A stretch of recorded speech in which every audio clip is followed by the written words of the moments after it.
কিছু বলতে হবে না, উনি বলে দেন।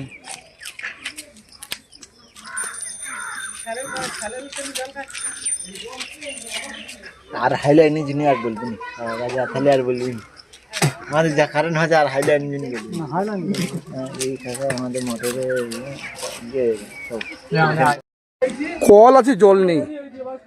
এই জলের সমস্যা ভুগছে গোবিন্দপুর শ্যামনগরের মানুষ। কি বলবেন বিষয়টা নিয়ে? এই কলটা দীর্ঘ 4 মাস যাবৎ কোনো জল নেই। মিস্ত্রি যতবার আসছে ততবারই ফিরে যাচ্ছে।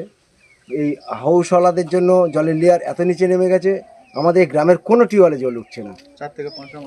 4 থেকে 500 মানুষ অন্তত 4 কিলোমিটার দূর থেকে হাউস থেকে জল আনতে হয়।